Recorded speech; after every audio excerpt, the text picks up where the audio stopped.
फिन आरोबाव बेरगाव खैराबारि राजा लामायाव AS-13 S0873 गंसे दाम्फार गारिया गोख्रों जाब्रबथायजों गोथौ हाखराव गोग्लैलाङो। गोब्राब खारथायजों फैबाय थानाय गंसे दाम्फार गारिया हरखाबै जाब्रबथाय जानानै गोथौ हाखराव बेलथायलाङो। खौरां मोननाय बादिब्ला बे दाम्फार गारिया खैराबारि बेरगाव राजा लामाजों डिमाकुसि गिथिबारिसिम अन्थाइ लांनो फैबाय थादोंमोन।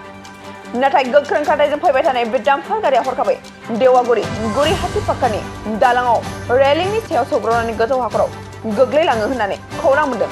मिथिनो मोननाय बादिब्ला दाम्फार गारिया गावनि जिउखौ गोब्राब जोखोम जानायजों एसेयावनो रैखा खालामनो हायो। जोखोम जानाय गारि सालायगिरिखौ बेरगाव मडेल हस्पिटालाव फाहामथाय होनाय जादों होननानै मिथिनो मोननाय जादों।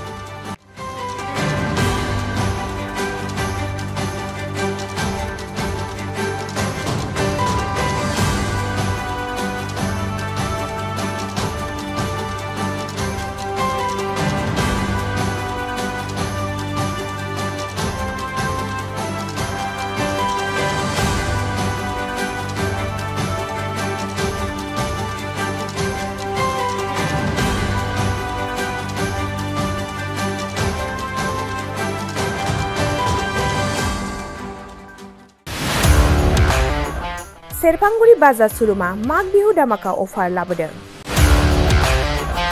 क'क्राझार जिल्ला सेरफांगुरियाव थानाय फुंखा एन्टारप्राइज बाजार शोरूमा 11 जानुवारिनिफ्राय 31 जानुवारिसिम माग बिहु दामाका अफार आरो एक्सचेन्जनि खाबुफोर होगासिनो दङ।